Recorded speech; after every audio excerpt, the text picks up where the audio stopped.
श्री स्वामी समर्थ. नमस्कार मित्रांनो. आयुष्यात न पटणारे लोक हे नदीतल्या अडथळ्यासारखे असतात. नदी ज्याप्रमाणे दगडाशी भांडत न बसता आपला रस्ता शोधून पुढे वाहत राहते, तसंच आपल्यालाही करावं लागतं. जेव्हा एखादी व्यक्ती आपल्याला आवडत नाही तेव्हा आपण नकळत आपली ऊर्जेची सूत्र त्याच्या हातात सोपवतो. आपण त्याच्याबद्दल विचार करतो, चिडतो आणि पर्यायाने आपलाच वेळ वाया घालवतो. हा प्रवाह थांबवण्यासाठी सगळ्यात आधी अपेक्षांचा त्याग करणं गरजेचं आहे. ही व्यक्ती सुधारली पाहिजे किंवा तिने माझ्याशी चांगलं वागायला हवं, ही अपेक्षा त्रासाचं मूळ असते. समोरचा माणूस जसा आहे तसा त्याला स्वीकारणं म्हणजे त्याला संमती देणे नव्हे, तर स्वतःला त्या विचारातून मुक्त करणं होय.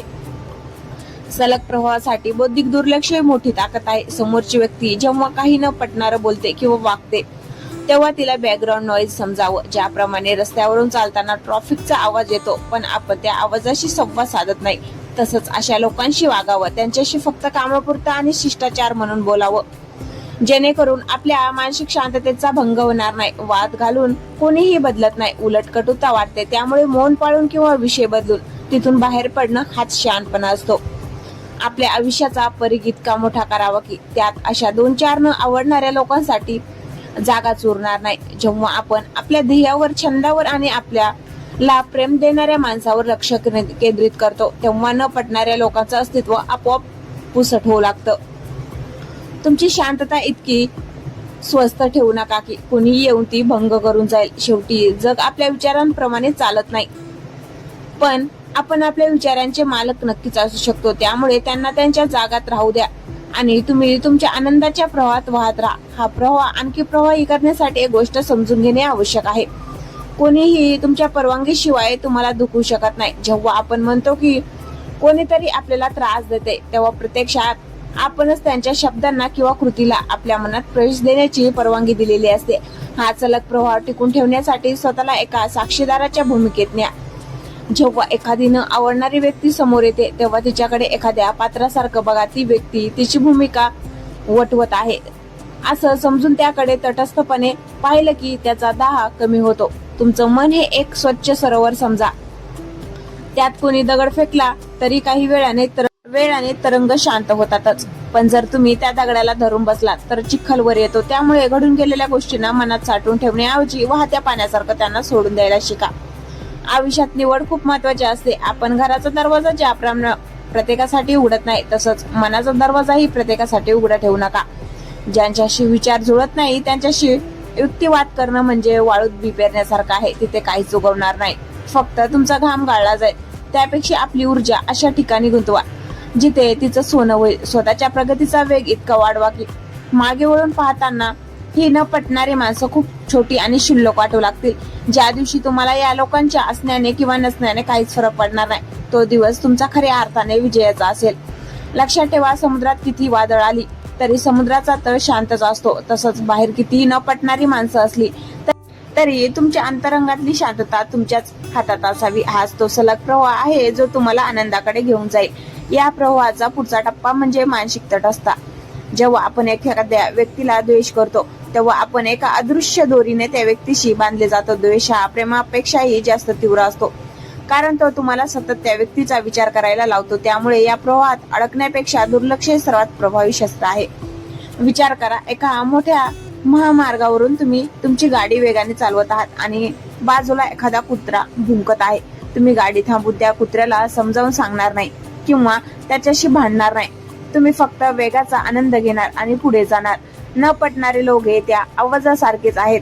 तुमचं ध्येय आणि तुमचं सुख इतकं मोठं असू द्या की या किरकोळ अडथळ्याकडे लक्ष द्यायला तुम्हाला वेळच उरणार नाही. आयुष्यात प्रत्येक व्यक्तीला न्याय देण्याची जबाबदारी तुमची नाही. लोक तुम्हाला त्यांच्या चष्म्यातून बघतात, त्यांच्या पूर्वग्रहातून तुमची प्रतिमा ठरवतात. ती प्रतिमा बदलण्याचा प्रयत्न करणं म्हणजे स्वतःच्या अस्तित्वाचा अपमान आहे. तुम्ही जसे आहात तसे राहण्यातच तुमची ताकद आहे. समोरच्याला तुमच्याबद्दल काय वाटतंय हा त्याचा प्रश्न आहे, तुमचा नाही. जेव्हा तुम्ही हा विचार मनाशी पक्का करता तेव्हा तुमच्या खांद्यावरचं वजन हलकं होतं. हा सलग प्रवाह म्हणजे स्वतःवरचं प्रेम आहे. न पटणाऱ्या लोकांसाठी स्वतःचा मूड खराब करणं, चिडचिड करणं किंवा ताण घेणं म्हणजे स्वतःला शिक्षा देण्यासारखं आहे. ती माणसं त्यांच्या स्वभावाप्रमाणे वागून मोकळी होतात. मग त्यांचं ओझं तुम्ही का वाहताय? जुन्या गोष्टी, जुने अपमान आणि न पटणारे चेहरे मागच्या वळणावरच सोडून द्या. नवा दिवस, नवा विचार आणि नवी ऊर्जा घेऊन पुढे वाहत राहा. कारण थांबलेलं पाणी सडतं, पण वाहता प्रवाह नेहमी शुद्ध आणि पवित्र असतो. तुमचं आयुष्यही असंच वाहते आणि मुक्त असू द्या. अंतिम आणि सर्वात खोल टप्पा म्हणजे आत्मिक श्रेष्ठत्व. जेव्हा तुम्ही न पटणाऱ्या लोकांच्या पलीकडे जाता, तेव्हा तुम्हाला जाणवते की तुमची स्पर्धा त्यांच्याशी कधीच नव्हती. ती फक्त तुमच्या स्वतःच्या शांततेशी होती. एका उंचावरून उडणाऱ्या पक्षाला जमिनीवरचे काटे टोचत नाहीत, कारण त्याचं क्षितिज मोठं असतं. तसंच जेव्हा तुमची वैचारिक पातळी उंचावते, तेव्हा लोकांच्या कोणत्या मनाच्या वागण्याचं तुम्हाला हसू यायला लागतं. राग नाही, अशा वेळी तुमच्या मनात त्यांच्याबद्दल चिडचिड उरत नाही, तर एक प्रकारची दुवा किंवा करुणा निर्माण होते की या माणसाला अजून खूप शिकायचं आहे. हीच ती अवस्था आहे जिथे तुमचा प्रवाह निर्भळ होतो. या प्रवाहात स्वतःला एक मंत्र द्या: माझं सुख बाह्य परिस्थितीवर अवलंबून नाही. लोक येतील, टीका करतील, न पटणाऱ्या गोष्टी बोलतील, पण तुमच्या आतला जो आनंदाचा स्रोत आहे त्याची चावी कोणालाही देऊ नका. कोणी प्रशंसा केली म्हणून हुरळून जायचं नाही आणि कोणी निंदा केली म्हणून खचून जायचं नाही. याला स्थिती प्रतिज्ञा म्हणतात. जे लोक तुम्हाला त्रास देतात ते प्रत्यक्षात तुमचे गुरु असतात, कारण ते तुम्हाला सहनशक्ती आणि संयम शिकवत असतात.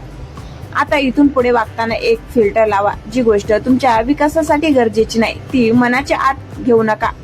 कचऱ्याची गाडी आली की आपण त्यात आपला कचरा टाकतो, स्वतः कचरा कुंडी बनत नाही. त्याचप्रमाणे लोकांचे नकारात्मक विचार ही त्याची कचऱ्याची गाडी आहे, ती तुमच्या मनात रिकामी करू देऊ नका. हा सलग प्रवाह म्हणजे केवळ शांत राहणं नव्हे, तर सक्षम होणं आहे. इतकं सक्षम की तुमचं अस्तित्वच अशा लोकांसाठी एक उत्तर असेल. तुमच्या चेहऱ्यावरचा हसू आणि तुमच्या कामातला वेग हीच त्या लोकांसाठी सर्वात मोठी शिक्षा असेल. त्यामुळे आता मागे वळून पाहू नका. जुन्या आठवणीचे पाश तोडून टाका आणि एका मोकळ्या निळ्या आकाशासारखं विशाल व्हा. प्रवाहात वाहत राहणं हाच जीवनाचा धर्म आहे आणि तो जो वाहतो तोच ताजेपणा टिकून ठेवतो. आता फक्त पुढे आणि पुढेच. आता असा विचार करा की तुम्ही एक विशाल समुद्र आहात. न आवडणाऱ्या लोकांचे शब्द म्हणजे त्या समुद्रात पडणारे पावसाचे थेंब. ते थेंब समुद्राची पातळी बदलू शकत नाहीत किंवा त्याची चवही बिघडू शकत नाहीत.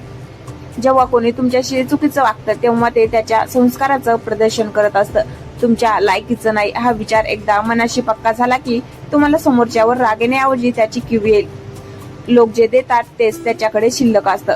जर कोणी कटुता देत असेल तर याचा अर्थ त्याच्या आत फक्त कडवटपणाच भरला आहे. अशा लोकांशी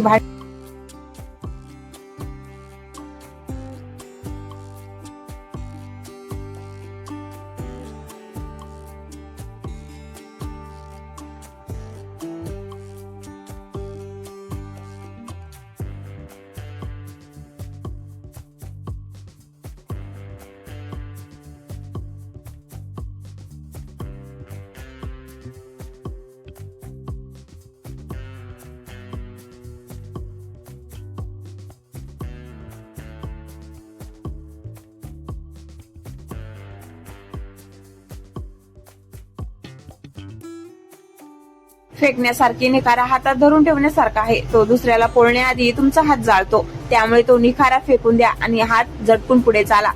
तुमचं आयुष्य ही एक सुंदर गाथा आहे. त्यात फिलनची भूमिका करणाऱ्यांना फाजील महत्व देऊ नका. तुम्ही तुमच्या आयुष्याचे दिग्दर्शक आहात. जो शीन आवडत नाही तो कट करा आणि पुढच्या शीनकडे वळा. हा सलग प्रवाह आता तुम्हाला अशा उंचीवर नेऊन ठेवेल जिथे केवळ शांतता, समाधान आणि स्वतःबद्दलचा अभिमान असेल. आता फक्त एक दीर्घ श्वास घ्या. चेहऱ्यावर एक हलका हसू आणा आणि जगाकडे बघून म्हणा, माझा प्रवास सुरू आहे आणि तो कोणामुळेही थांबणार नाही. न पटणाऱ्या लोकांशी वागण्याचा शेवट त्यांच्याशी संबंध तोडण्यात नसून त्यांच्या अस्तित्वाचा स्वतःवर होणारा परिणाम संपवण्यात असतो. जेव्हा तुम्हाला त्यांच्या बोलण्याने फरक पडणं बंद होतं तेव्हा तुम्ही खऱ्या अर्थाने मुक्त होता. ही माणसं तुमच्या आयुष्यात पाहुण्यासारखी येतात. त्यांना घर मालक बनवू नका. तुमच्या मनाच्या चाव्या तुमच्याच खिशात असू द्या. ज्या गोष्टी आपल्याला बदलता येत नाहीत त्या सोडून द्यायला शिकणं ही सर्वात मोठी प्रगल्भता आहे. न पटणाऱ्या लोकांच्या प्रकरणावर आता एक पूर्ण इरा मोडा. त्यांनी तुम्हाला काय दिलं यापेक्षा त्यांनी तुम्हाला काय शिकवलं याचा विचार करा आणि तो अनुभव घेऊन पुढे जा. स्वतःला प्राधान्य द्या. तुमची ऊर्जा अशा गोष्टीसाठी खर्च करा ज्या तुम्हाला समृद्ध करतात. तुलना थांबवा. प्रत्येक माणूस स्वतःच्या संघर्षातून जात असतो. त्यांना त्यांच्या नशिबावर सोडा. विजेते व्हा. तुमचं हसू हे अशा लोकांसाठी सर्वात मोठं सायलेंट शस्त्र आहे. ते कधीही माळू देऊ नका. आता हा विषय इथेच थांबवा. एक खोल श्वास घ्या. स्वतःच्या खांद्यावर थोपटून सांगा की मी माझ्या शांततेसाठी कोणालाही जबाबदार धरत नाही.